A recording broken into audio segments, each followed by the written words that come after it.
ਸਾਹਿਬ ਜੀ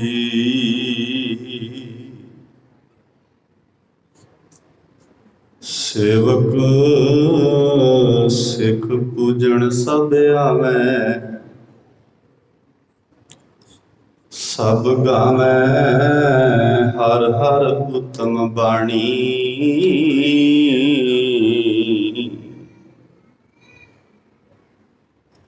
ਗਾਵਿਆ ਸੁਣਿਆ ਤਿਨ ਕਾ ਹਰ ਥਾਏ ਪਾਵੈ, ਜਿਨ ਸਤਿਗੁਰ ਕੀ ਆਗਿਆ ਸਤ ਸਤ ਕਰ ਮਾਨੀ। ਗਾਵਿਆ ਸੁਣਿਆ ਤਿਨ ਕਾ ਹਰ ਥਾਏ ਪਾਵੈ,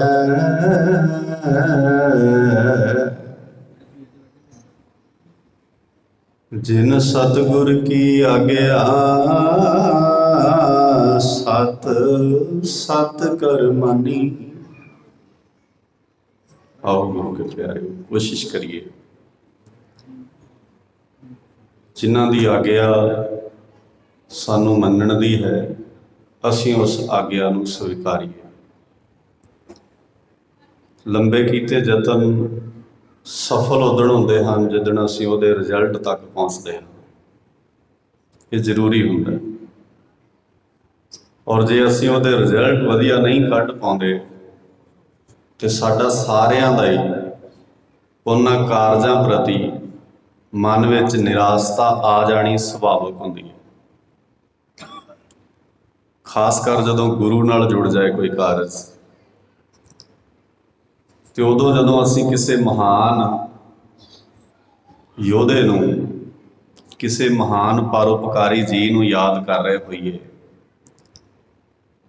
ਜਿਹੜੇ ਵਿਅਕਤੀ ਨਹੀਂ ਇੱਕ ਸੰਸਥਾ ਦੇ ਰੂਪ ਵਿੱਚ ਸਿੱਖ ਕੌਮ ਵਿੱਚ ਵਿਚਰੇ ਹਨ, ਉਹ ਵਿਅਕਤੀ ਨਹੀਂ ਹਨ, ਉਹ ਇੱਕ ਸੰਸਥਾ ਹਨ। ਤੇ ਮੈਂ ਕਈ ਵਾਰ ਕਹਿੰਦਾ ਹੁੰਦਾ, ਅੱਜ ਸੰਸਥਾਵਾਂ ਵਿਅਕਤੀਆਂ ਵਾਂਗ ਵਿਚਰਦੀਆਂ ਹਨ। ਗੁਰੂ ਦਾ ਵੇਲਾ ਸੀ ਵਿਅਕਤੀ ਸੰਸਥਾਵਾਂ ਵਾਂਗ ਵਿਚਰਦੇ ਸਨ। ਭਾਈ ਮੱਖਣ ਸ਼ਾਹ ਜੀ ਇੱਕ ਸੰਸਥਾ ਹਨ, ਜਿਨ੍ਹਾਂ ਬਾਰੇ ਅਸੀਂ ਗੁਰੂ ਦੀ ਗੋਦ ਵਿੱਚ ਬਹਿ ਕੇ ਜਾਣਨਾ, ਸੁਣਨਾ, ਸਮਝਣਾ ਹੈ। ਤੇ ਗੁਰੂ ਦੇ ਬੋਲ ਤੁਸੀਂ ਅਦਬ ਨਾਲ ਲੰਮੇ ਸਮੇਂ ਤੋਂ ਗੁਰਾਂ ਦੀ ਗੋਦ ਵਿੱਚ ਬਹਿ ਕੇ ਸ਼ਰਵਣ ਕਰ ਰਹੇ ਹੋ। ਮੈਂ ਆਪਣੇ ਸਮੇਂ ਵਿੱਚ ਹੀ ਸਮਾਪਤੀ ਕਰਨੀ ਹੈ। ਇਕਾਗਰ-ਚਿੱਤ ਰਹਿਓ। ਵਡੇਰਿਆਂ ਦੇ ਇਤਿਹਾਸ ਪੜ੍ਹਨੇ, ਸੁਣਨੇ, ਸਮਝਣੇ ਆਪਣੇ ਆਪ ਵਿੱਚ ਬਹੁਤ ਵੱਡੀ ਗੱਲ ਹੁੰਦੀ ਹੈ। ਜਿਹੜੀਆਂ ਕੌਮਾਂ ਆਪਣੇ ਇਤਿਹਾਸ ਦਾ ਅਹਿਸਾਸ ਭੁੱਲ ਜਾਂਦੀਆਂ ਨੇ, ਉਹਨਾਂ ਕੌਮਾਂ ਦੇ ਇਤਿਹਾਸ ਨਹੀਂ ਰਹਿ ਜਾਂਦੇ। ਉਹ ਗਲਤ ਹਰਫ ਵਾਂਗ ਇਤਿਹਾਸ ਵਿੱਚੋਂ ਖਤਮ ਹੋ ਜਾਂਦੇ ਨੇ। ਪਰ ਇਹ ਜ਼ਰੂਰੀ ਹੈ ਵੀ ਅਸੀਂ ਇਤਿਹਾਸ ਨੂੰ ਉਸੇ ਹੀ ਅੱਖ ਨਾਲ ਵੇਖੀਏ ਜਿਹੜੀ ਅੱਖ ਨਾਲ ਇਤਿਹਾਸ ਸਿਰਜਿਆ ਗਿਆ। ਇਹ ਬਹੁਤ ਜ਼ਰੂਰੀ ਹੁੰਦਾ। ਜਦੋਂ ਅਸੀਂ ਕਿਸੇ ਇਤਿਹਾਸ ਨੂੰ ਆਪਣੀ ਅੱਖ, ਆਪਣੀ ਮੱਤ ਬੁੱਧ ਨਾਲ ਵੇਖਣ ਲੱਗ ਜਾਂਦੇ ਹਾਂ, ਤਾਂ ਫਿਰ ਵੀ ਕਈ ਵਾਰ ਇਤਿਹਾਸ ਦਾ ਅਸਲੀ ਨਾਇਕ ਹੈ, ਜਿਹੜਾ ਅਸਲੀ ਹੀਰੋ ਹੈ, ਉਹਦੀ ਸ਼ਖਸੀਅਤ ਨਾਲ ਇਨਸਾਫ ਨਹੀਂ ਹੁੰਦਾ।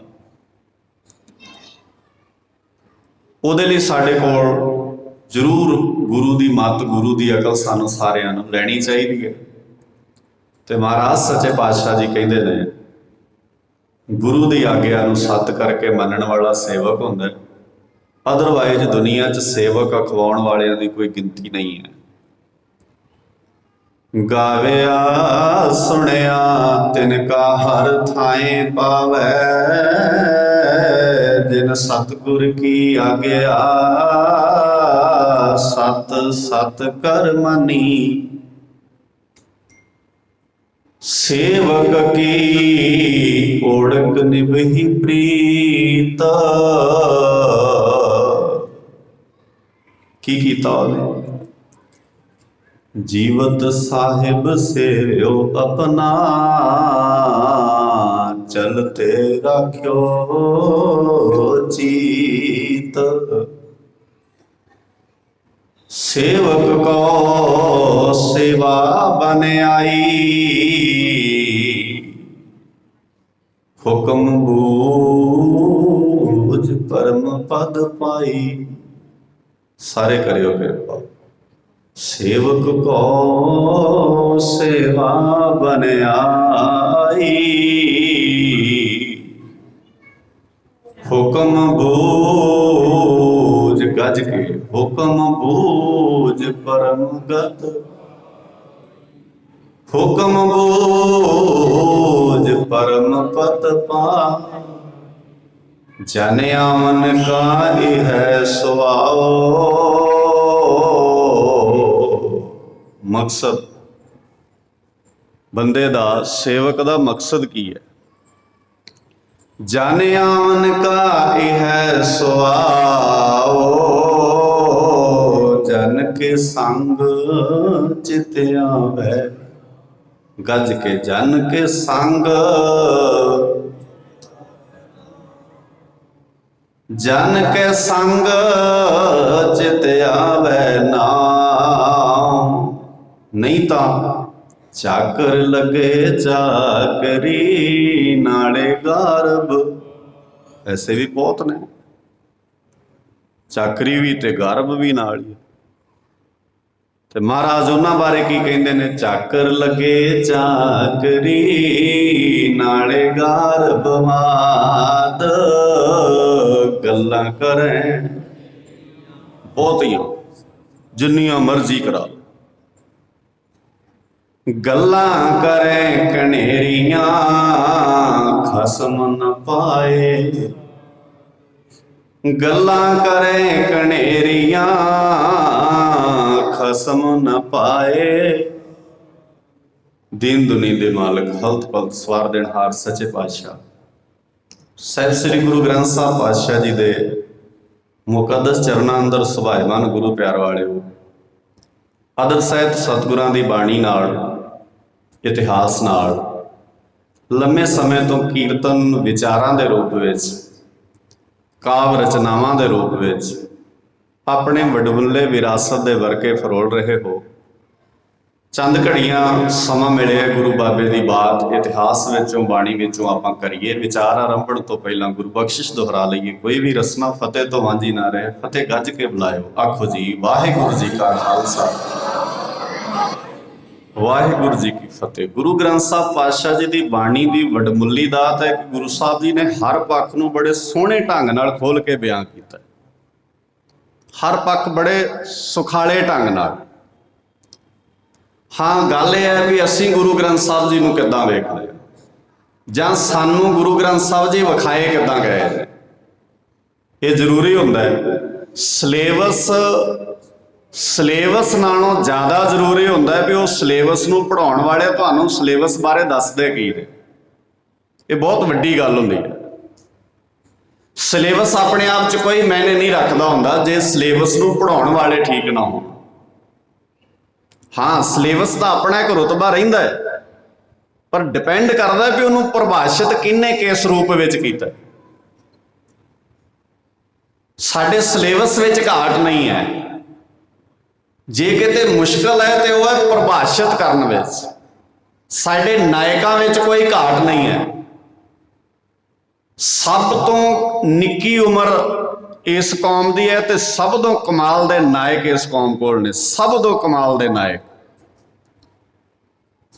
असी दावे नाल ये गल कह सकते हैं, कोई साडे नाल टेबल ते बह जाए, दुनिया दे हर इतिहास नाल संबंध रखदा बंदा, माण है सानू इस गल ते, हंकार नहीं कोई, माण है इस गल दा मेरी कौम वर्गे नायक दुनिया विच नहीं हन। जिस जिस एंगल दे भी वेखणे होण, जिस रूप च वेखना होवे। जे सानू किसी की सेवा करदिआं वेखना है तो असी सिखर ते जाके कीती है। सिखर ते उत्थे जाके कीती है जिथे सेवा तो उत्ते कोई रह ही नहीं गया। जे असी हत्थ विच सिरी साह फड़ी है, किरपान फड़ी है, तो वह भी सिरे दी निभा के विखाई। साडी किरपान तो बाद कोई दूजा बंदा किरपान दे इतिहास विच अपना नाम नहीं दर्ज करा सकदा, अज भी नहीं करा सकदा। जे असी कलम फड़ी है तो असी कलम की दुनिया में भी उस सिखर तक गए हाँ जिस कलम का मुकाबला ना कदी होया है तो ना कदी होना है। ਤੁਸੀਂ ਕਿਸੇ ਐਂਗਲ ਤੋਂ ਇਤਿਹਾਸ ਨੂੰ ਵੇਖਿਓ। ਪਰ ਬਦਕਿਸਮਤੀ ਇਹ ਹੈ ਕਿ ਜਿਨ੍ਹਾਂ ਦੇ ਨਾਇਕ ਏਡੇ ਕਮਾਲ ਦੇ ਨੇ ਨਾ, ਉਹ ਆਪਣੇ ਨਾਇਕਾਂ ਬਾਰੇ ਆਉਣ ਵਾਲੀ ਜਨਰੇਸ਼ਨ ਨੂੰ ਦੱਸਣ ਦੀ ਬਜਾਏ ਦੱਸ ਕੁਝ ਹੋਰ ਰਹੇ। ਭਾਈ ਮੱਖਣ ਸ਼ਾਹ ਜੀ ਇਤਿਹਾਸ ਵਿੱਚ ਜਿਨ੍ਹਾਂ ਦਾ ਆਪਣਾ ਇੱਕ ਰੁਤਬਾ ਹੈ, ਉਸ ਵੇਲੇ ਦੇ ਬਹੁਤ ਵੱਡੇ ਵਪਾਰੀ। ਤੁਸੀਂ ਜਦੋਂ ਇਤਿਹਾਸ ਦੇ ਵਰਕੇ ਫਰੋਲੋਗੇ ਨਾ, ਭਾਈ ਸਾਵਣ ਜੀ ਤੋਂ, ਔਰ ਇਹ ਸ਼ਬਦ ਹੁਣ ਪ੍ਰਚਲਿਤ ਹੋਏ ਨੇ ਇਹਨਾਂ ਦੇ ਨਾਮ ਨਾਲ, ਭਾਈ ਸਾਵਣ ਕਰਕੇ। ਜਦੋਂ ਇਹਨਾਂ ਦਾ ਵੇਲਾ ਸੀ ਤੇ ਉਹਨਾਂ ਵੇਲਿਆਂ ਵਿੱਚ ਸਾਵਣ ਨਾਇਕ ਸਾਵਣ ਜੀ ਕਰਕੇ ਇਤਿਹਾਸ ਵਿੱਚ ਇਹਨਾਂ ਦਾ ਜ਼ਿਕਰ ਆਉਂਦਾ। ਇੱਥੋਂ ਇਹਨਾਂ ਦਾ ਅੰਸ਼ ਵੰਸ਼ ਜਿੰਨਾ ਕਿ ਇਤਿਹਾਸ ਨੂੰ ਸਮਝ ਲੱਗਾ ਹੈ, ਹੋ ਸਕਦਾ ਇਹਦੇ ਤੋਂ, ਕਿਉਂਕਿ ਇਤਿਹਾਸ ਅਸੀਂ ਰਚਿਆ ਬਹੁਤ ਹੈ, ਲਿਖਿਆ ਬਹੁਤ ਘੱਟ ਹੈ। ਸਾਡੇ ਕੋਲ ਇਤਿਹਾਸ ਲਿਖਣ ਵਾਲਿਆਂ ਦੀ ਬਹੁਤ ਘਾਟ ਹੈ। ਸਾਵਣ ਜੀ ਦੇ ਪੁੱਤਰ ਭਾਈ ਬੋੜੂ ਜੀ, ਜਿਨ੍ਹਾਂ ਨੂੰ ਇਤਿਹਾਸ ਨੇ ਨਾਇਕ ਬੋੜੂ ਜੀ ਕਰਕੇ ਲਿਖਿਆ। ਨਾਇਕ ਦਾ ਅਰਥ ਰਾਜਾ ਹੁੰਦਾ ਹੈ, ਆਗੂ ਹੁੰਦਾ ਹੈ, ਤੁਹਾਡੇ ਧਿਆਨ ਵਿੱਚ ਹੋਏਗਾ। ਇਹਦਾ ਮਤਲਬ ਇਹ ਆਪਣੇ ਸਮੇਂ ਦੇ ਬਹੁਤ ਵੱਡੇ ਧਨਾੜ ਆਗੂ ਸਨ। ਨਾਇਕ ਸ਼ਬਦ ਤਾਂ ਹੀ ਵਰਤਿਆ ਜਾਂਦਾ। ਬਾਣੀ ਵਿੱਚ ਸ਼ਬਦ ਤੁਹਾਡੇ ਸਾਹਮਣੇ ਰੱਖ ਦੇਣਾ, ਤੁਮ ਦਾਤੇ ਠਾਕੁਰ ਪ੍ਰਤਪਾਲਕ ਨਾਇਕ ਆਗੂ। ਆਮ ਤੁਸੀਂ ਇਤਿਹਾਸ ਵਿੱਚ ਵੇਖੋਗੇ ਫਲਾਣੇ ਦੇਸ਼ ਦਾ ਫਲਾਣਾ ਨਾਇਕ, ਇਹਨਾਂ ਦੇ ਨਾਮ ਨਾਲ ਜੇ ਨਾਇਕ ਸ਼ਬਦ ਜੁੜਿਆ ਤੇ ਇਹਦਾ ਮਤਲਬ ਹੈ ਆਪਣੀ ਵਕਤ ਦੀ ਪਰਜਾ ਚਲਾਉਣ ਵਾਲੇ ਬੰਦੇ ਸਨ, ਆਪਣੇ ਵੇਲੇ ਦਾ ਸਿੱਕਾ ਚਲਾਉਣ ਵਾਲੇ ਬੰਦੇ ਸਨ। ਜਿਹੜਾ ਕਸ਼ਮੀਰ ਹੁਣ ਪਾਕਿਸਤਾਨ ਵਿੱਚ ਹੈ, ਇਸ ਪਾਕਿਸਤਾਨ ਵਿਚਲੇ ਕਸ਼ਮੀਰ ਵਿੱਚ ਇਹਨਾਂ ਦਾ ਪਿਛੋਕੜ ਵਡੇਰੇ ਜਿਹੜੇ ਸਨ, ਇਹਨਾਂ ਦੇ ਨਾਇਕ ਸਾਵਣ ਜੀ ਇੱਥੇ ਰਹਿੰਦੇ ਸਨ। ਪਿੰਡ ਦਾ ਨਾਮ ਇਤਿਹਾਸਕਾਰਾਂ ਨੇ ਖਾਂਡਾ ਕਰਕੇ ਲਿਖਿਆ, ਕਈਆਂ ਨੇ ਟਾਂਡਾ ਵੀ ਲਿਖਿਆ। ਇਹਨੂੰ ਟਾਂਡਾ ਵੀ ਅਸਲ ਵਿੱਚ ਇਹਨਾਂ ਦੇ ਕਾਰੋਬਾਰ ਕਰਕੇ ਪ੍ਰਚਲਿਤ ਹੋਇਆ ਸੀ। ਜਿਵੇਂ ਅੱਜ ਕਿਸੇ ਨੂੰ ਤੁਸੀਂ ਟਰਾਂਸਪੋਰਟਰ ਇਹ ਕਹਿਣਾ ਹੋਵੇ ਜਾਂ ਟਰਾਂਸਪੋਰਟਰ ਵਾਲੇ ਕਹਿਣਾ ਹੋਵੇ, ਤੇ ਉਹਨਾਂ ਵੇਲਿਆਂ 'ਚ ਟਾਂਡੇ ਵਾਲੇ ਕਿਹਾ ਜਾਂਦਾ ਸੀ। ਇਹਨਾਂ ਦੇ ਨਾਮ ਨਾਲ ਇਹ ਪਿੰਡ ਜਿਹੜਾ ਹੈ ਵਸਿਆ। ਇਹਨਾਂ ਦੇ ਪੁੱਤਰ ਬੋੜੂ ਜੀ ਤੇ ਬੋੜੂ ਦੇ ਪੁੱਤਰ ਨਾਇਕ ਬੰਨਾ ਜੀ, ਜਿਹੜੇ ਗੁਰੂ ਨਾਨਕ ਸਾਹਿਬ ਜੀ ਦੇ ਵੇਲੇ ਸਿੱਖੀ ਵਿੱਚ ਆਏ, ਤੇ ਕਸ਼ਮੀਰ ਰਿਆਸਤ ਦੇ ਇਹਨਾਂ ਨੂੰ ਮੁਖੀ ਥਾਪਿਆ ਗਿਆ। ਜਿਹੜੀ ਬਾਬੇ ਨਾਨਕ ਜੀ ਦੇ ਵੇਲੇ ਕਸ਼ਮੀਰ ਦੇ ਦੋ ਪ੍ਰਚਾਰਕ ਥਾਪੇ ਗਏ ਸਨ, ਇੱਕ ਤੁਹਾਡੇ ਧਿਆਨ ਵਿੱਚ ਹੋਏਗਾ ਬ੍ਰਹਮਦਾਸ, ਤੇ ਦੂਜੇ ਜਿਹੜੇ ਸਨ ਗੁਰੂ ਨਾਨਕ ਸਾਹਿਬ ਪਾਤਸ਼ਾਹ ਜੀ ਦੀ ਇਹ ਸਿੱਖੀ ਵਿੱਚ ਪ੍ਰਣਾਏ ਹੋਏ ਭਾਈ ਬੰਨਾ ਜੀ। ਭਾਈ ਬੰਨਾ ਜੀ ਦੇ ਪੁੱਤਰ ਦਾ ਨਾਮ ਹੈ ਭਾਈ ਅਰਥਾ ਜੀ, ਨਾਇਕ ਅਰਥਾ ਜੀ ਕਰਕੇ ਲਿਖਿਆ। ਅਰਥਾ ਦੇ ਪੁੱਤਰ ਸਨ ਨਾਇਕ ਦਾਸਾ ਜੀ, ਤੇ ਦਾਸਾ ਜੀ ਦੇ ਪੁੱਤਰ ਸਨ ਜਿਨ੍ਹਾਂ ਨੂੰ ਅੱਜ ਅਸੀਂ ਯਾਦ ਕਰ ਰਹੇ ਹਾਂ, ਨਾਇਕ, ਬੋਲਿਓ ਗੱਜ ਕੇ, ਨਾਇਕ ਮੱਖਣ ਸ਼ਾਹ। ਕਾਰੋਬਾਰੀ ਵੱਡੇ ਹੋਣ ਕਰਕੇ ਇਹਨਾਂ ਦੇ ਨਾਮ ਨਾਲ ਸ਼ਬਦ ਲੁਬਾਣਾ ਲੱਗ ਗਿਆ ਕਿ ਉਸ ਵੇਲੇ ਇਹ ਲੂਣ ਦਾ ਬਹੁਤ ਵੱਡਾ ਕਾਰੋਬਾਰ ਕਰਦੇ ਸਨ। ਇਤਿਹਾਸ ਦੇ ਪੰਨਿਆਂ 'ਚ ਇਹ ਗੱਲ ਉਕਰੀ ਪਈ ਹੈ। ਇੱਕ ਬੇਨਤੀ ਮੈਂ ਹੋਰ ਕਰਨੀ ਹੈ। ਮੈਂ ਪਹਿਲਾਂ ਕਿਹਾ ਸੀ ਵੀ ਗੁਰੂ ਨਾਨਕ ਦੇ ਇਤਿਹਾਸ ਨੂੰ ਗੁਰੂ ਨਾਨਕ ਜੀ ਦੀ ਅੱਖ ਨਾਲ ਵੇਖੋ। ਮੈਨੂੰ ਬੜੀ ਤਕਲੀਫ ਹੁੰਦੀ ਹੈ ਕੁਝ ਗੱਲਾਂ ਤੋਂ। ਇੱਕੋ ਹੀ ਇੱਕ ਕੌਮ ਹੈ ਜਿਹੜੀ ਇੱਕ ਰੱਬ ਦਾ ਵਾਸਤਾ ਪਾ ਕੇ ਦੁਨੀਆ ਨੂੰ ਇੱਕ ਕਰ ਸਕਦੀ, ਇੱਕੋ ਹੀ ਕੌਮ ਹੈ। ਇੱਕੋ ਹੀ ਗ੍ਰੰਥ ਹੈ ਜਿਹਦੇ 'ਚ ਲਿਖਿਆ ਤੂੰ ਸਾਂਝਾ ਸਾਹਿਬ, ਗੱਜ ਕੇ ਬੋਲੋ, ਤੂੰ ਸਾਂਝਾ ਸਾਹਿਬ। ਇੱਕੋ ਹੀ ਗੁਰੂ ਹੈ ਜਿਹਦੇ 'ਚ ਲਿਖਿਆ ਏਕੋ ਹੈ ਭਾਈ, ਏਕੋ ਹੈ ਸਾਹਿਬ ਮੇਰਾ, ਏਕੋ ਹੈ।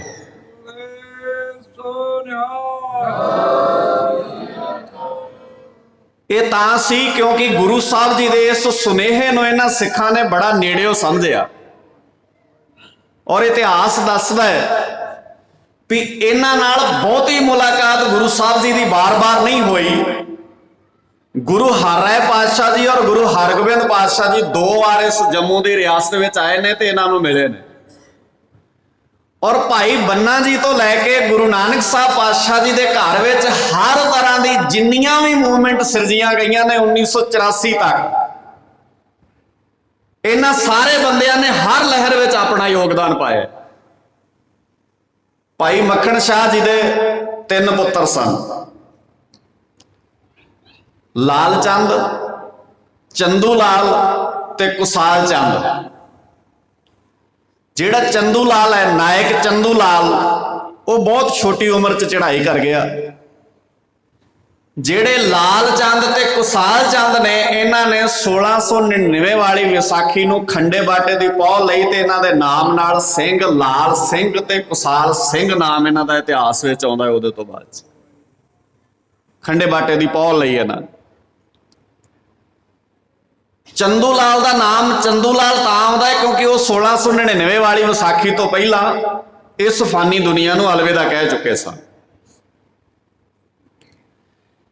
ਇਹਨਾਂ ਵਿੱਚੋਂ ਭਾਈ ਕੁਸਾਲ ਸਿੰਘ ਜਿਹੜੇ ਨੇ, ਜਿਹੜੀ ਭਾਈ ਬਚਿੱਤਰ ਸਿੰਘ ਜੀ ਵਾਲੀ 1 ਸਤੰਬਰ 1700 ਵਾਲੀ ਜੰਗ ਪਹਾੜੀ ਰਾਜਿਆਂ ਨਾਲ ਹੀ ਉਹਦੇ 'ਚ ਸ਼ਹਾਦਤ ਦਾ ਜਾਮ ਪੀਤਾ ਭਾਈ ਕੁਸਾਲ ਸਿੰਘ ਨੇ। ਹੁਣ ਤੁਸੀਂ ਵੇਖੋ ਵੀ ਇਹਨਾਂ ਦਾ ਇੱਕ ਪਿਛੋਕੜ ਲੰਮੇ ਸਮੇਂ ਤੋਂ ਗੁਰੂ ਘਰ ਨਾਲ ਜੁੜਿਆ ਤੇ ਹਰ ਸਿੱਖੀ ਦੀ ਉਸ ਵਿਚਾਰਧਾਰਾ ਨੂੰ ਪ੍ਰਚਾਰਨ ਪ੍ਰਸਾਰਨ ਵਿੱਚ ਤੇ ਯੋਗਦਾਨ ਪਾਇਆ ਜਿੱਥੇ ਲੋੜ ਪਈ ਹੈ ਜਾਨ ਵੀ ਦਿੱਤੀ ਹੈ। ਕਿਉਂਕਿ ਏਕ ਪਿਤਾ ਏਕ ਸਕੇ ਹੰਬਾਰਕ ਦਾ ਕਨਸੈਪਟ ਜਿੰਨਾ ਨੇੜਿਓ ਇਹਨਾਂ ਨੇ ਸਮਝਿਆ ਸੀ ਨਾ, ਮੈਨੂੰ ਲੱਗਦਾ ਅਸੀਂ ਅਜੇ ਇੰਨਾ ਨੇੜਿਓ ਨਹੀਂ ਸਮਝੇ। ਮਾਫ ਕਰਿਓ, ਅੱਜ ਸਿੱਖ ਮੱਥਾ ਗੁਰੂ ਗ੍ਰੰਥ ਸਾਹਿਬ ਨੂੰ ਟੇਕਦਾ ਹੈ, ਪਰ ਗੁਰੂ ਗ੍ਰੰਥ ਸਾਹਿਬ ਨੂੰ ਮੱਥਾ ਟੇਕ ਕੇ ਨਾਲ ਹੀ ਕਹਿ ਦਿੰਦਾ ਵੀ ਸਿੱਖ ਅਸੀਂ ਤੇਰੇ ਜ਼ਰੂਰ ਆ, ਪਰ ਨਾਲ ਅਸੀਂ ਆਪਣਾ ਆਪ ਨਹੀਂ ਛੱਡਣਾ, ਰਹਿਣਾ ਅਸੀਂ ਆਪਣੇ ਹੀ ਆ। ਇਹ ਵੱਡੀ ਘਾਟ ਹੈ ਕੌਮ ਵਿੱਚ।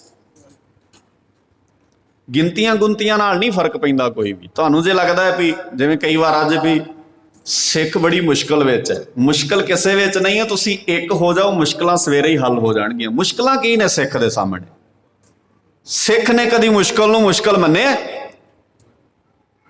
ਕਿਹੜੀ ਮੁਸ਼ਕਲ ਹੈ? ਸਿੱਖਾਂ ਦੇ ਸਿਰਾਂ ਦੇ ਮੁੱਲ ਪੈਂਦੇ ਸਨ, ਇਹਦੇ ਤੋਂ ਵੱਧ ਮੁਸ਼ਕਲ ਤੇ ਨਹੀਂ ਹੋ ਸਕਦੀ ਨਾ। 1765 ਵਿੱਚ 1787 ਵਿੱਚ ਜਦੋਂ ਅਸੀਂ 17 ਵੱਲ ਦਿੱਲੀ ਦੇ ਲਾਲ ਕਿਲੇ ਤੇ ਆਪਣਾ ਕੇਸਰੀ ਨਿਸ਼ਾਨ ਝੁਲਾਇਆ, ਸਿੱਖਾਂ ਦੀ ਗਿਣਤੀ ਕਿੰਨੀ ਕੁ ਸੀ ਉਦੋਂ? ਤੇ ਸਿੱਖਾਂ ਦਾ ਵੇਲਾ ਹੈ। ਪਹਿਲੀ ਵਾਰ 1765 ਵਿੱਚ ਸਰਦਾਰ ਬਘੇਲ ਸਿੰਘ ਹੋਣਾ ਨੇ ਦਿੱਲੀ ਨੂੰ ਕਬਜ਼ੇ 'ਚ ਲਿਆ ਤੇ ਕਬਜ਼ੇ 'ਚ ਲੈਣ ਤੋਂ ਬਾਅਦ ਦਿੱਲੀ ਦੇ ਹਾਕਮਾਂ ਨੂੰ ਕਿਹਾ ਆ ਛੱਡ ਕੇ ਚੱਲਿਆ, ਜਿੱਦਣ ਇਰਾਦੇ 'ਚ ਆਇਆ ਫਿਰ ਕਬਜ਼ਾ ਕਰ ਲਾਂਗੇ ਆਣ ਕੇ, ਤੁਸੀਂ ਬਹੁਤੀ ਕੋਈ ਤਾਕਤ ਨਹੀਂ ਰੱਖਦੇ। ਕਿਆ ਕਮਾਲ ਦਾ ਸਿੱਖ ਹੈ। ਤੁਸੀਂ ਕਿਰਦਾਰ ਵੇਖੋ ਸਿੱਖ ਦਾ, ਤੁਸੀਂ ਪਰਸਨੈਲਿਟੀ ਦਾ ਵੇਖੋ।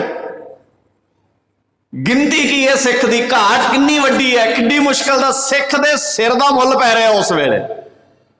ਸਿੱਖ ਦੀ ਦੱਸ ਦੇਣ ਵਾਲੇ ਨੂੰ ਦੇ ਕੇ ਤੇ ਕੋਈ ਦੱਸਦਾ ਫਲਾਣੇ ਥਾਂ ਤੇ ਮੈਂ ਸਿੱਖ ਵੇਖਿਆ। ਸਿੱਖ ਜੰਗਲਾਂ 'ਚ ਰਹਿੰਦੇ ਨੇ, ਘੋੜਿਆਂ ਦੀਆਂ ਕਾਠੀਆਂ ਤੇ ਰਹਿਣ ਬਸੇਰਾ ਹੈ, ਦਰਖਤਾਂ ਦੇ ਸੱਕ ਖਾਂਦੇ ਨੇ, ਪੱਤੇ ਖਾਂਦੇ ਨੇ, ਪਰ ਦਿੱਲੀ ਜਿੱਤ ਕੇ ਫਿਰ ਛੱਡ ਆਉਂਦੇ ਨੇ ਵੀ ਕੋਈ ਵੱਡੀ ਗੱਲ ਨਹੀਂ, ਕੱਲ ਨੂੰ ਜੇ ਇਰਾਦਾ ਹੋਇਆ ਫਿਰ ਜਿੱਤ ਲਾਂਗੇ ਆਣ।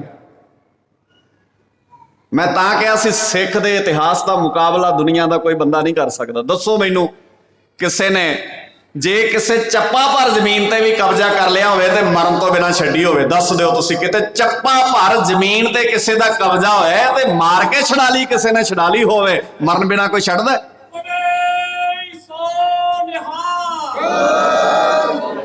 ਪਰ ਅਸੀਂ ਕਿੱਦਾਂ ਦੇ, ਅਸੀਂ ਸ਼ਖਸੀਅਤ ਕਿੱਦਾਂ ਦੀ ਘੜ ਰਹੇ ਸਾਂ।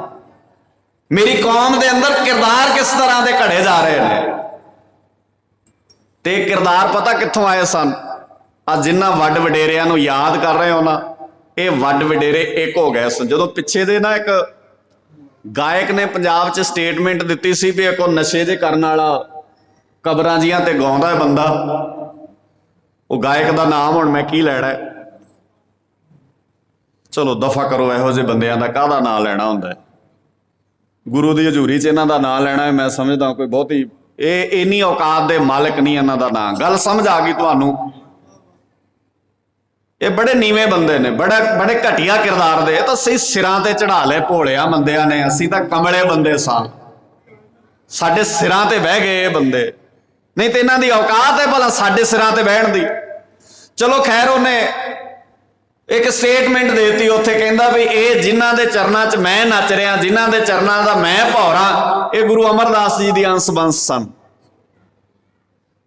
ਭਾਈ ਮੱਖਣ ਸ਼ਾਹ ਜੀ ਜਿਨ੍ਹਾਂ ਨੂੰ ਅੱਜ ਯਾਦ ਕਰ ਰਹੇ ਹੋ ਨਾ, ਇਹਨਾਂ ਨੇ ਗੁਰੂ ਦੀ ਅੰਸ ਬੰਸ ਵਿੱਚ ਇੱਕ ਸ਼ੀਹੇ ਮਸੰਦ ਨੇ ਗੋਲੀ ਚਲਾਈ ਸੀ ਗੁਰੂ ਤੇਗ ਬਹਾਦਰ ਪਾਤਸ਼ਾਹ ਜੀ ਦੇ ਬਾਬੇ ਬਕਾਲੇ ਦੀ ਧਰਤੀ। ਜਿਹੜੇ ਅੰਸ ਬੰਸ, ਜਿਹੜੇ ਬਲੱਡ ਸਰਕਲ ਸੀ ਜਿਨ੍ਹਾਂ ਦੇ ਅੰਦਰ, ਧੀਰ ਮੱਲੀਆਂ ਦਾ ਟੱਬਰ, ਖੂਨ ਦਾ ਰਿਸ਼ਤਾ, ਜਦੋਂ ਹਰ ਹਾਥੀ ਲਾ ਨਿਕਲ ਗਿਆ ਨਾ, ਫਿਰ ਇਹਨਾਂ ਗੋਲੀ ਚਲਾਈ, ਕਿਉਂਕਿ ਪ੍ਰਗਟ ਕਰਤਾ ਐਸੇ।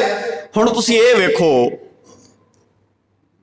ਜਦੋਂ ਅਸੀਂ ਭਾਈ ਮੱਖਣ ਸ਼ਾਹ ਲਵਾਣਾ ਜੀ ਨੂੰ ਯਾਦ ਕਰਨਾ ਹੈ ਨਾ, ਤਾਂ ਤੁਸੀਂ ਇਹ ਚੇਤਾ ਰੱਖੋ ਵੀ ਸਾਚਾ ਗੁਰੂ ਲਾਧੋ ਕਿਹਾ ਤੇ ਬਾਬੇ ਬਕਾਲੇ ਨਹੀਂ, ਪੰਜਾਬ ਦੇ ਹਰ ਵਸਨੀਕ ਨੇ ਕਿਹਾ ਮੱਖਣ ਸ਼ਾਹ ਜੀ ਠੀਕ ਕਹਿ ਰਹੇ ਨੇ। ਕਿਸੇ ਨੇ ਇਹ ਨਹੀਂ ਕਿਹਾ ਵੀ ਇਹ ਗਲਤ ਕਹਿ ਰਹੇ ਨੇ। ਤੁਸੀਂ ਅੰਦਾਜ਼ਾ ਲਾਓ ਵੀ ਰੁਤਬਾ ਕਿੱਡਾ ਵੱਡਾ ਹੋਣਾ ਹੈ ਉਹਨਾਂ ਦਾ। ਨਹੀਂ ਤੇ ਅੱਜ ਕੋਈ ਬੰਦਾ ਏਦਾਂ ਗੱਲ ਕਰੇ ਕਿਸੇ ਦੀ ਸੁਣ ਲੈਂਦਾ। ਕਿੰਨੀ ਕੁ ਉਹਦੀ ਗੱਲ ਦਾ ਵਜ਼ਨ ਹੋਣਾ ਹੈ। ਉਹਨਾਂ ਨੇ ਕਿਹਾ ਤੇ ਹਰ ਇੱਕ ਨੇ ਮੰਨਿਆ। ਧੀਰ ਮੱਲੀਆਂ ਨੂੰ ਤਕਲੀਫ ਹੋਈ ਵੀ ਅਸੀਂ ਤਾਂ ਸੋਚਿਆ ਸੀ ਕੰਮ ਚੱਲ ਜਾਏਗਾ, ਹੁਣ ਮਹਾਮਾਹੀ ਤੇ ਦਾ ਲੱਗਾ, ਪਰ ਸਾਡੀ ਸਾਰੀ ਕੀਤੀ ਕਰਾਈ ਤੇ ਪਾਣੀ ਫੇਰਤਾ ਕਿਹਨੇ? ਬੋਲੋ ਗੱਜ ਕੇ, ਕਿਹਨੇ ਪਾਣੀ ਫੇਰਤਾ?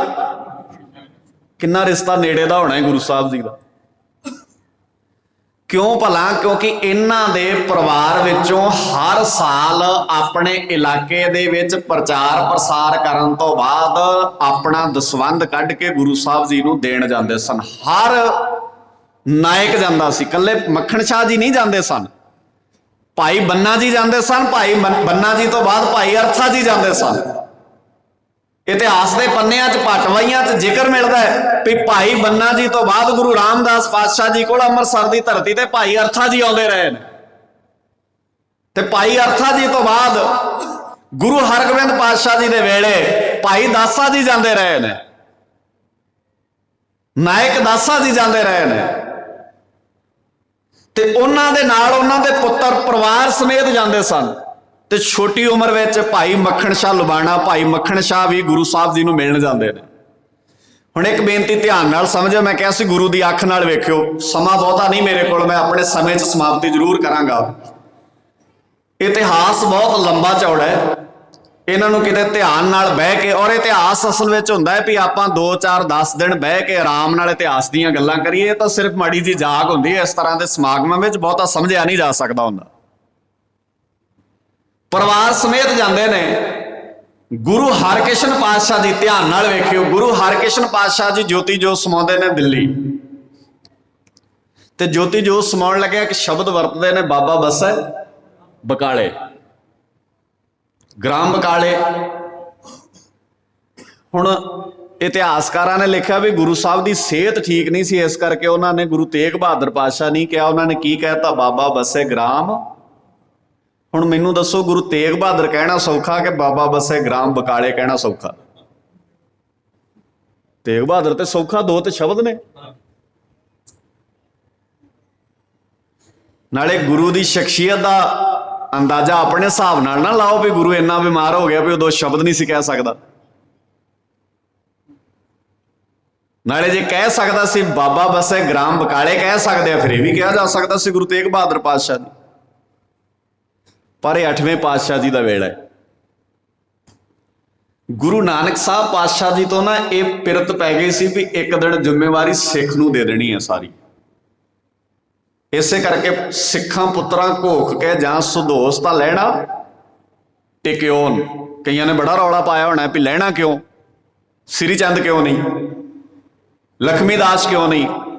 ਤੇ ਬਾਬੇ ਨਾਨਕ ਨੇ ਕਿਹਾ ਕੋਈ ਨਹੀਂ, ਹੌਲੀ ਹੌਲੀ ਸਮਝ ਆਉਣੀ ਆ, ਕਈ ਗੱਲਾਂ ਅਜੇ ਨਹੀਂ ਆਉਂਦੀਆਂ। ਤੇ ਕਈਆਂ ਨੂੰ ਸਮਝ ਵੀ ਆ ਗਈਆਂ ਵੀ ਠੀਕ ਹੈ, ਲੈਣਾ ਹੀ ਹੱਕਦਾਰ ਸੀ ਇਹਦਾ, ਸ੍ਰੀ ਚੰਦ ਇਹਦਾ ਹੱਕਦਾਰ ਨਹੀਂ ਸੀ, ਤੇ ਲੈਣਾ ਜਿਹੜਾ ਹੱਕਦਾਰ ਸੀ ਉਹਨੂੰ ਹੱਕ ਮਿਲਿਆ। ਸਾਹਮਣੇ ਫੈਸਲਾ ਕੀਤਾ, ਸ੍ਰੀ ਚੰਦ ਦੀ ਜਗ੍ਹਾ ਤੇ ਭਾਈ ਲਹਿਣੇ ਨੂੰ ਬਿਠਾਇਆ ਗੁਰੂ ਸਾਹਿਬ ਜੀ ਨੇ। ਇਹ ਪਿਰਤ ਨਵੀਂ ਪੈਦਾ। ਇਤਿਹਾਸ ਵਿੱਚ ਗੁਰੂ ਗ੍ਰੰਥ ਸਾਹਿਬ ਜੀ ਦੀ ਬਾਣੀ ਵਿੱਚ ਸ਼ਬਦ ਨੇ, ਦੁਨਿਆਈ ਆਖੈ ਕਿ ਕਿਉਂ। ਇਹ ਕੀ ਕੀਤਾ ਗੁਰੂ ਨੇ? ਹੁਣ ਇਹੋ ਹੀ ਤੇ ਪਿਰਤ ਹੈ ਜਿਹੜੀ ਬਦਲਣਾ ਚਾਹੁੰਦਾ ਸੀ ਮੇਰਾ ਬਾਪੂ। ਸਦੀਆਂ ਤੋਂ ਰਾਜਨੀਤੀ ਵਿੱਚ ਵੀ ਜਿੱਥੇ ਪਿਓ ਬੈਠਾ ਪੁੱਤ ਨੇ ਬਹਿਣਾ, ਭਾਵੇਂ ਰੱਜ ਕੇ ਨਲਾਇਕ ਹੋਵੇ। ਗੁਰਤਾ ਗੱਦੀਆਂ ਵਿੱਚ ਵੀ ਜਿੱਥੇ ਪਿਓ ਬੈਠਾ ਪੁੱਤ ਨੇ ਬਹਿਣਾ, ਭਾਵੇਂ ਰੱਜ ਕੇ ਨਲਾਇਕ ਹੋਵੇ। गुरु नानक साहब जी ने फैसला कर लिया सी इस धर्म की अगवाई वो करेगा जिहड़ा लायक होएगा, भावें वो अपने घर जम्मिया होवे ते भावें अपने घर। इस करके छोटी जी कौम ने सालां च तरक्की की है। जे भाई लहणे की जगह लोगों का प्रभाव कबूल के सारे की कहणगे बाबा नानक जी कोई नहीं चलो अगली बार वेखांगे यार कि हुण बहादो श्री चंद ने हुंदे ने ना सलाहां देण वाले बड़े बंदे इदां दे भी चल कोई नहीं गां नूं इदां ते अपना अंस बंस खत्म हो जू, हुण तुसीं भाई लहणे नूं बिठा देना है, इन्हां नाल ते अपना लहणा देना कोई नहीं, अपना ते श्री चंद नाल रिश्ता है। ना करो इदां। क्या होना है बड़िया ने, तुहानूं की लगदा उदों सियाणे लोग होने नहीं? पर बाबे ने कहा ये गद्दियां सहूलतां मानण लई नहीं पैदा कर रहा मैं, ये गद्दियां दा सफर तत्तियां तवियां नूं शुरू हो रहा है। ये गल रुकनी नहीं इत्थे। अज तुसीं कहने हो श्री चंद नूं बिठा दो, एक वेला आ जाना है इस गद्दी ते तुसीं आप नहीं बहना। ध्यान नाल समझियो, श्री चंद की जगह ते भाई लहणा जी की चोण हो गई, एक सदियां तो बनी हुई विचारधारा नूं कंडैम करता मेरे बाबे ने, जिहड़ी पिता पुरखी चलदी सी गल। असीं मरदे ना जे पिता पुरखी लीडर ना चुनदे, असीं मरदे ना जे पिता पुरखी चेलियां दी गद्दियां ना अगे दी अगे वंडदे। बाबे ने बाणी च शब्द वरते बड़े प्यारे, महाराज सच्चे पातशाह जी कहंदे कुल्हां देंदे बाबले लैंदे वड। हुण जे मैं अर्थ कीते तो हो सकदा किसी नूं गुस्सा आ जाए तुहाडे च, पर महाराज सच्चे पातशाह जी कहंदे कमले दिंदे ने गद्दियां ते लैण वाले उहदे नालों भी बेशर्म ने, निलज्ज जिन्हां नूं शर्म नहीं आउंदी। चूहा खड्ड ना मावई, अकल चूहे नूं खड्ड च वड़न जोगी नहीं ते छज मगर बन्नी फिरदे हो। चूहा खड्ड ना मावई तिक्कड़ बन्ने छज, ते जेड़ा आप चूहा खड्डे च वड़न जोगा नहीं, जिहदे कोल इन्नी अकल नहीं, तुसीं छज बन दिता, छज लैके कित्थों तुरिया फिरेगा? ये छाजी ते मेरा बापू लाउण आया सी ते लाए वड्डियां वड्डियां दे छज, हर एंगल तो लाए। क्यों पिटदे सन हर बंदा? गुरु नानक साहब जी नूं भूतना बेताला क्यों कहिंदा है? खैर गुरु के प्यार वालिओ, इतिहास दे वर्कियां ने बाकमाल गल कही। मेरे दातार सच्चे पातशाह जी ने कहा बाबा बस्सै बकाले, ये नहीं कहा गुरु तेग बहादुर पातशाह जी गुरु ने। क्यों भला?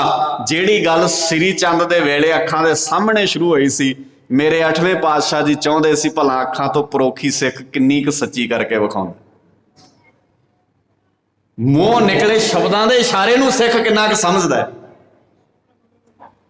ते जेड़े श्री चंद वेले तक जिन्हां दा दा नहीं सी ना लगा, वो हुण कहंदे हुण बन जानी है गल, क्योंकि हुण किहड़ा नां लिया, चलो लाउने आ गद्दियां उत्थे। कईयां ने 22 गद्दियां दा जिक्र किया है, तो कई इतिहास कहते गद्दियां की गिनती कोई नहीं सी। इत्थे 22 का भुलेखा मैनूं लगदा है गोइंदवाल साहब दियां 22 मंजियां तो पै गए, असल च इत्थे 22 ना सी, इत्थे बहुते ज़्यादा सा। हुण गुरु साहब जी आप भी सामने होके कह सकते सी भी इन्हां दे मगर क्यों लगदे हो, मैं मेरे बारे क्या है? पर गुरु साहब जिहड़ा इशारा गुरु तेग बहादुर पातशाह जी लई गुरु हरकृष्ण पातशाह जी ने कीता है, उस इशारे नूं प्रगट करने लई गुरु तेग बहादुर पातशाह जी ने एक वक्त दिता। वेने भला ये परख किदण होएगी? ते मेरी कौम दा योधा नितरिया उस परख विच खरा दसवंध लैके गया, जिवें हर साल जांदे सन। ते इत्थे 3 तरह के लोग हुंदे ने, चमड़ी, दमड़ी ते धमकी दे। चमड़ी ते दमड़ी, जां चमड़ी लई अपने आप नूं शो अप करदे ने, जां दमड़ी लई, ते जां फिर टौर बनाउण लई उन्हां नूं हुंदा है भी डर साडा बणिया रहे, साडा रुतबा बणिया रहे। चमड़ी मिली, दमड़ी मिली, उन्होंने कहा भी शाबाश कमाल हो गई। जदों ये मक्खण शाह जी पहुँचदे उस असली थां ते पहुंचे, तो गुरु साहब जी के सामने मोहरा रखियां, तो गुरुदेव पातशाह जी, क्योंकि गुरु तेग बहादुर पातशाह जी गुरु हरकृष्ण पातशाह जी के रिश्ते च चाचा जी लगते।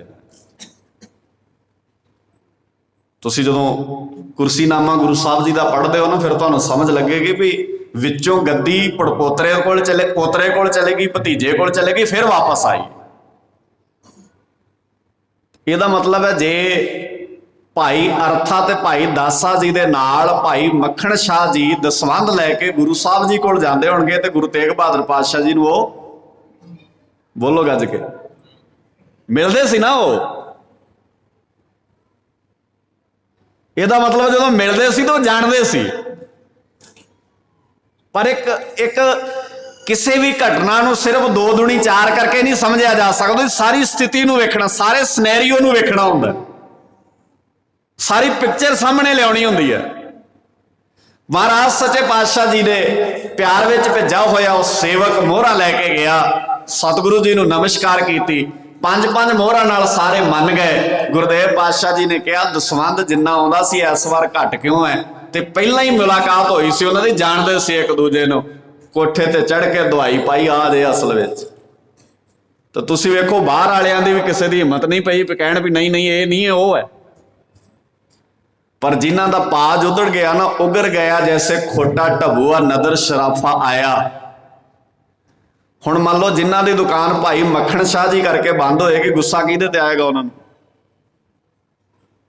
ਔਰ ਇਤਿਹਾਸ ਲਿਖਦਾ ਵੀ ਭਾਈ ਮੱਖਣ ਸ਼ਾਹ ਜੀ ਗੁਰੂ ਸਾਹਿਬ ਜੀ ਦੇ ਕੋਲ ਇੰਨੀ ਗੱਲ ਕਹਿ ਕੇ ਮੁੜ ਨਹੀਂ ਆਏ। ਜਦੋਂ ਗੁਰੂ ਤੇਗ ਬਹਾਦਰ ਪਾਤਸ਼ਾਹ ਜੀ ਬਾਬੇ ਬਕਾਲੇ ਤੋਂ ਅੰਮ੍ਰਿਤਸਰ ਗਏ, ਭਾਈ ਮੱਖਣ ਸ਼ਾਹ ਜੀ ਉਸ ਵੇਲੇ ਨਾਲ ਸਨ।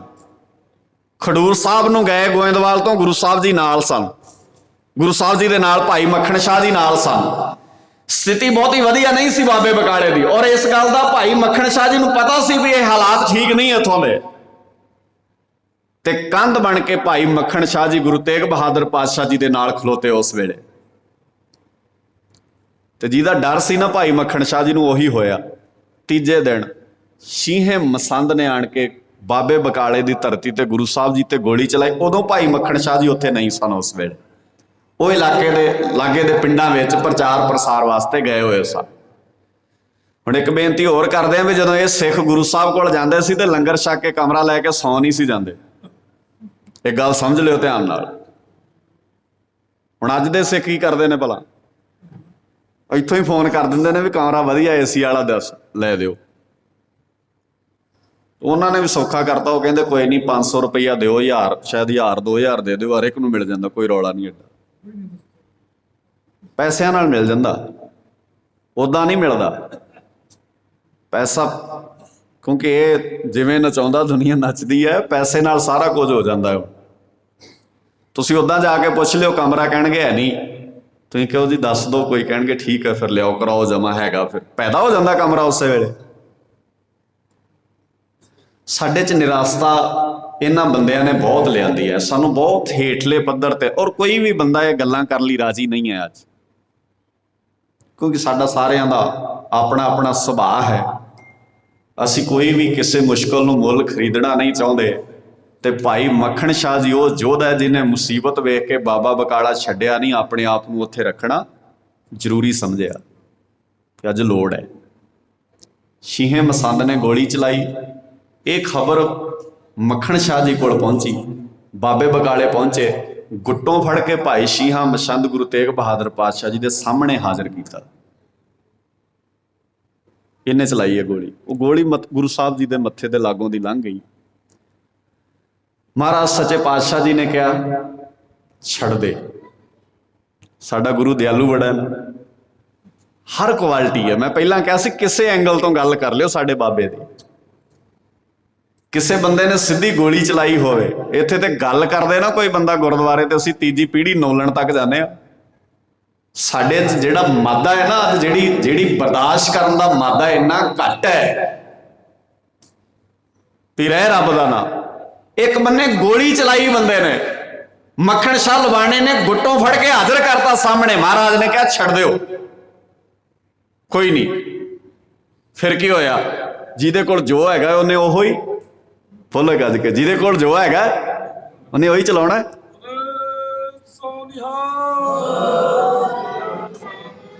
ਭਾਈ ਮੱਖਣ ਸ਼ਾਹ ਜੀ ਤੁਸੀਂ ਸੋਚਦੇ ਹੋ ਵੀ ਇਹ ਗੁਰੂ ਪਿਆਰ ਦੇ ਬੋਲ ਸੁਣਾਉਣਾ ਹੈ ਹੀ ਨਹੀਂ ਇਹਨਾਂ ਕੋਲ, ਸੜੇ ਪਏ ਨੇ ਅੰਦਰੋਂ। ਤੇ ਜੋ ਇਹਨਾਂ ਕੋਲ ਹੈਗਾ ਉਹ ਚਲਾ ਰਹੇ ਨੇ। ਤੇ ਜੇ ਉਹੋ ਹੀ ਚਲਾ ਰਹੇ ਨੇ ਤਾਂ ਸਾਨੂੰ ਬਹੁਤਾ ਕੋਈ ਗਿਲਾ ਕਰਨ ਦੀ ਜਾਂ ਬਹੁਤਾ ਗੁੱਸਾ ਕਰਨ ਦੀ ਲੋੜ ਨਹੀਂ, ਛੱਡ ਦਿਓ। ਪਰ ਇਤਿਹਾਸ ਵਿੱਚ ਵਾਕਿਆ ਦਰਜ ਹੈ, ਮਹਾਰਾਜ ਕਹਿੰਦੇ ਇਹਨੂੰ ਛੱਡ ਦਿਓ ਪਰ ਦੱਸ ਦਿਓ ਇਹਨਾਂ ਨੂੰ, ਨਹਿ ਦਰਬ ਕੇ ਕਾਰਣੇ ਗੁਰੂ ਨੇ ਬੈਠ ਇਹ ਦੁਕਾਨ ਪਾਈ। ਇਹ ਦੁਕਾਨ ਦਰਬ ਇਕੱਠਾ ਕਰਨ ਲਈ ਨਹੀਂ ਪਾਈ ਗਈ, ਇਹ ਦੌਲਤਾਂ ਇਕੱਠੀਆਂ ਕਰਨ ਵਾਸਤੇ ਨਹੀਂ ਪਾਈ ਗਈ। ਮਾਫ ਕਰਿਓ, ਜਿਸ ਬਾਬੇ ਬਕਾਲੇ ਦੀ ਧਰਤੀ ਤੇ ਮੇਰੇ ਦਾਤਾਰ ਸੱਚੇ ਪਾਤਸ਼ਾਹ ਜੀ ਨੇ ਸੀਹੇ ਮਸੰਦ ਨੂੰ ਇਹ ਕਿਹਾ ਸੀ, ਇਹ ਕੋਈ ਹੱਟੀ ਨਹੀਂ ਦਰਬ ਇਕੱਠਾ ਕਰਨ ਵਾਸਤੇ। ਮਾਰ ਨਿਗਾ ਗੁਰੂ ਤੇਗ ਬਹਾਦਰ ਪਾਤਸ਼ਾਹ ਜੀ, ਅੱਜ ਤੇਰੇ ਹਰ ਗੁਰਦੁਆਰੇ ਨੂੰ ਕਮਾਈ ਕਰਨ ਦੀ ਹੱਟੀ ਬਣਾ ਕੇ ਰੱਖਤਾ। ਅਸੀਂ ਰੇਟ ਲਾ ਲਾ ਕੇ ਰੱਖ ਦਿੱਤੇ ਨੇ ਉੱਥੇ, ਇਹਦਾ ਇੰਨਾ ਰੇਟ ਹੈ, ਇਹਦਾ ਇੰਨਾ ਰੇਟ ਹੈ। ਕਿੱਥੇ ਪਾਠ ਕਰਾਉਣਾ ਉਹਦਾ ਰੇਟ ਕੀ ਹੈ? ਦਰਬਾਰ ਸਾਹਿਬ ਬਾਬੇ ਬਕਾਲੇ ਵਿੱਚ ਅਖੰਡ ਪਾਠ ਦੇ 5-6 ਰੇਟ ਨੇ। ਅਸੀਂ ਆਏ ਕਿੱਥੇ ਆ? ਅਸੀਂ ਖੜੇ ਕਿੱਥੇ ਆ ਅੱਜ? ਤੇ ਸੀਐਮ ਮਸੰਦ ਅੱਜ ਹੱਥ ਤੇ ਹੱਥ ਮਾਰ ਕੇ ਹੱਸਦਾ ਨਹੀਂ ਹੋਣਾ, ਬਾਪੂ ਮੇਰੇ ਵਾਰੀ ਤੇ ਕਿਹਾ ਤੂੰ ਵੀ ਇਹ ਦਰਬ ਕੇ ਕਾਰਣੇ ਨਹੀਂ ਪਾਈ, ਤੇ ਆ ਹੁਣ ਕੀ ਹੈ? ਕੌਣ ਕਵੇ ਜਿਹੜੇ ਸ਼ਬਦ ਦੇ ਲੜ ਬਾਪੂ ਤੂੰ ਲਾ ਗਿਆ ਸੀ ਨਾ ਇਹਨਾਂ ਨੂੰ, ਤੇ ਤੂੰ ਸੋਚਦਾ ਸੀ ਤੇਰੇ ਸ਼ਬਦ ਵਿੱਚੋਂ ਅਕਲ ਲੈ ਕੇ ਇੱਕ ਭਾਈ ਮੱਖਣ ਸ਼ਾਹ ਲੁਬਾਣਾ ਨਹੀਂ ਹੋਏਗਾ, ਹਰ ਬੰਦਾ ਹੀ ਇਸ ਤਰ੍ਹਾਂ ਦਾ ਹੋਏਗਾ। ਅੱਜ ਇੱਕ ਵੀ ਭਾਈ ਮੱਖਣ ਸ਼ਾਹ ਲੁਬਾਣਾ ਨਹੀਂ ਲੱਭਦਾ, ਸਾਰੇ ਇਹੋ ਜਿਹੇ ਲੱਭਦੇ ਨੇ ਜਿਹੜੇ ਕਹਿੰਦੇ ਨੇ ਦੱਸੋ ਕੋਈ ਨਹੀਂ, ਜਿੰਨੀ ਭੇਟਾ ਚਾਹੀਦੀ ਹੈ ਬਥੇਰੇ ਨੇ ਸਾਡੇ ਕੋਲ। ਕਿਤੇ ਤੇ ਲੱਭਣਾ ਪਊ, ਕਿਤੇ ਤੇ ਗੱਲ ਕਰਨੀ ਪਊ, ਨਹੀਂ ਤੇ ਹਾਲਾਤ ਵੱਧ ਤੋਂ ਬੱਤਰ ਹੋਣਗੇ। ਜੇ ਅਸੀਂ, ਮੈਂ ਬੜੀ ਵਾਰ ਕਹਿੰਦਾ ਹੁੰਨਾ, ਹਾਲਾਤਾਂ ਨੂੰ ਬਦਲਣਾ ਸਿੱਖ ਨੂੰ ਆਉਂਦਾ ਹੈ। ਮੁਗਲ ਸਲਤਨਤ ਦਾ ਰਾਜ ਹੈ, ਜਿਹੜੇ ਕਹਿੰਦੇ ਨੇ ਸਾਹ ਨਹੀਂ ਲੈਣ ਦੇਣਾ, ਇਹੋ ਹੀ ਸੀ ਨਾ ਮੁਗਲ ਸਲਤਨਤ ਨੇ ਇਹੋ ਹੀ ਦਾਅਵਾ ਕੀਤਾ ਸਰ ਵੀ ਸਿੱਖ ਜੀ ਦਾ ਛੱਡਣਾ ਹੀ ਕੋਈ ਨਹੀਂ। ਕਿੰਨੇ ਐਲਾਨ ਉਹਨਾਂ ਨੇ ਕੀਤੇ, ਅਖੀਰ ਗੁਰੂ ਨਾਨਕ ਦੇ ਧੀਆਂ ਪੁੱਤਰਾਂ ਨੇ ਉਸੇ ਮੁਗਲ ਸਲਤਨਤ ਦੇ ਬੰਦਿਆਂ ਨੂੰ ਮਜਬੂਰ ਕਰਤਾ, ਰਾਜ ਲੈ ਕੇ ਆਪ ਦਰਬਾਰ ਸਾਹਿਬ ਦੀਆਂ ਪੌੜੀਆਂ ਦੇ ਬਾਹਰ ਖਲੋਤੇ ਸੀ, ਸਿੱਖੋ ਰਾਜ ਲੈ ਲਓ। ਕੀ ਸੀ ਉਹਨਾਂ ਕੋਲ? ਉਹਨਾਂ ਕੋਲ ਸਨ ਭਾਈ ਮੱਖਣ ਸ਼ਾਹ ਜੀ ਵਰਗੇ ਗੁਰਸਿੱਖ ਯੋਧੇ, ਉਹਨਾਂ ਸਨ ਭਾਈ ਤਾਰੂ ਸਿੰਘ ਵਰਗੇ ਮਰਦ ਗੰਬੜੇ ਯੋਧੇ, ਉਹਨਾਂ ਕੋਲ ਸਨ ਭਾਈ ਬਘੇਲ ਸਿੰਘ ਵਰਗੇ ਯੋਧੇ। ਤੇ ਇਹ ਆਪਾਂ ਸੱਚੀ ਮੁੱਚੀ ਮਾਫ ਕਰਿਓ ਮੈਨੂੰ, ਆਪਾਂ ਰੌਲਾ ਪਾ ਲਿਆ ਵੀ ਮੱਖਣ ਸ਼ਾਹ ਇਹਨਾਂ ਦਾ ਹੈ ਤੇ ਭਾਈ ਤਾਰੂ ਇਹਨਾਂ ਦਾ ਹੈ ਤੇ ਬਾਬਾ ਦੀਪ ਸਿੰਘ ਇਹਨਾਂ ਦਾ ਹੈ। ਉਹਨਾਂ ਇਹ ਰੌਲਾ ਨਹੀਂ ਸੀ ਪੈਣ, ਇਹ ਹੀ ਰੌਲਾ ਤੇ ਮੁਕਾਇਆ ਸੀ ਅਸਲ ਵਿੱਚ। ਇਹ ਰੌਲਾ ਮੁੱਕਣਾ ਚਾਹੀਦਾ। ਉਹਨਾਂ ਨਾਇਕਾਂ ਦੇ ਨਾਲ ਇਨਸਾਫ ਕਰੀਏ, ਜਿੱਥੇ ਉਹ ਆਪਣੀ ਸੋਚ ਨੂੰ ਲੈ ਕੇ ਗਏ ਸਨ, ਅਸੀਂ ਆਪਣੀ ਸੋਚ ਨੂੰ ਉੱਥੇ ਖੜੀਏ। ਜੇ ਉਹਨਾਂ ਨੂੰ ਯਾਦ ਕਰਦੇ ਆ, ਜਿਨਕੇ ਦਿਨ ਮਨਾਤੇ ਹੋ वो लोग आज के उनके जज्बात भी समझा करो। जज्बातां नूं नहीं समझोगे तो दिन मनाउण दे मतलब नहीं रह जाणगे। खैर 3 मिनट मेरे रह गए ने तो मैं उन्हां 3 मिनटां च 2 मिनटां च समाप्ति कर देनी है। मक्खण शाह जी ने यह फैसला कर लिया, गुरु की गैर हाजरी च गुरु का किहा बचन सही साबित करके विखाउण वाले योधियां विचों नाम आउंदा है भाई मक्खण शाह जी का। जिथे गुरु ना होवे उत्थे भी गुरु शब्द, जिदण दिल्ली च शब्द कहे सी भाई मक्खण शाह जी उत्थे नहीं सन, पर उन्होंने क्या की है ये साबित करके बाबे बकाले विखाता भी आ क्या गुरु हरकृष्ण पातशाह जी ने।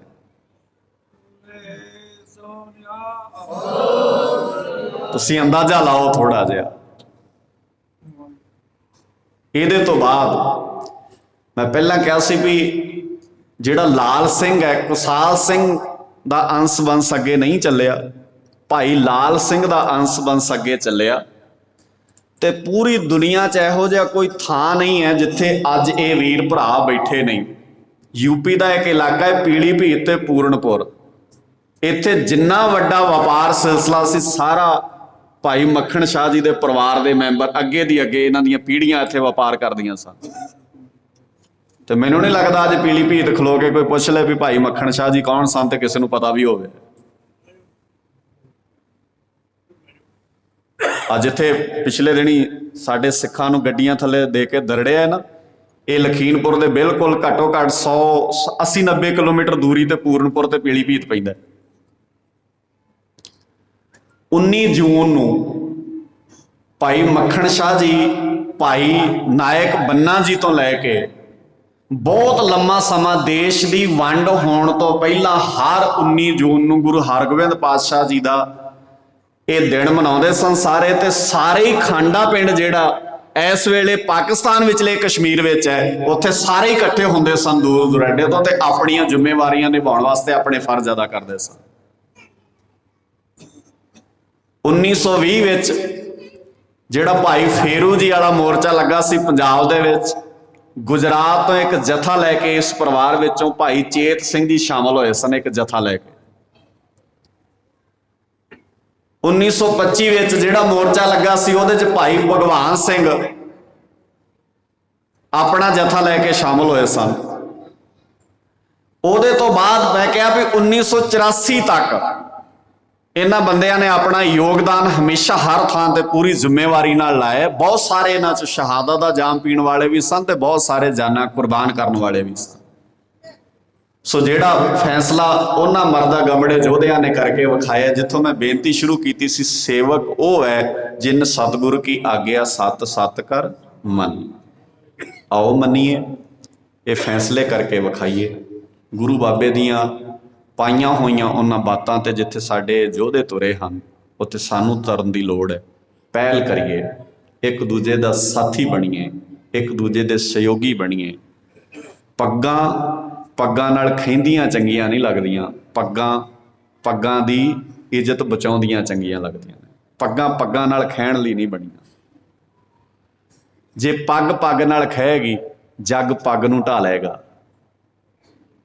ਇਹ ਪੱਗ ਨਹੀਂ ਢੱਠਦੀ ਉਦਾਂ, ਇਹ ਉਦੋਂ ਢੱਠਣੀ ਹੈ ਜਦੋਂ ਪੱਗ ਨੇ ਪੱਗ ਨਾਲ ਖਹਿਣਾ ਹੈ।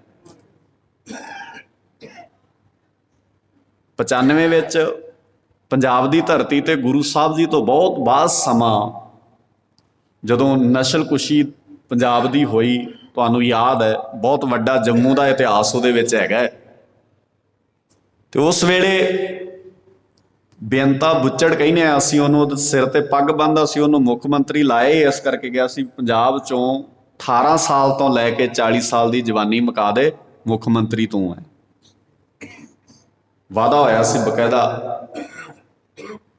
ਉਹਨੂੰ ਗੁਰੂ ਕੇ ਪਿਆਰਿਆਂ ਨੇ ਕੀਤੀ ਦੀ ਸਜ਼ਾ ਦਿੱਤੀ ਤੇ ਸਜ਼ਾ ਦੇਣ ਤੋਂ ਪਹਿਲਾਂ 3 ਚਿੱਠੀਆਂ ਲਿਖੀਆਂ ਸੀ ਉਹਨੂੰ ਵੀ ਤੈਨੂੰ ਮਾਰਨਾ ਔਖਾ ਨਹੀਂ, ਇਹ ਨਾ ਸਮਝ ਤੇਰੀ ਜੈਡ ਸਿਕਿਉਰਿਟੀ ਬਚਾਉਂਦੀ ਹੈ ਤੈਨੂੰ। ਜੇ ਤੈਨੂੰ ਮਾਰਦੇ ਨਹੀਂ ਤੇ ਤੇਰੇ ਸਿਰ ਤੇ ਵੱਜੀ ਪੱਗ ਬਚਾਉਂਦੀ ਹੈ।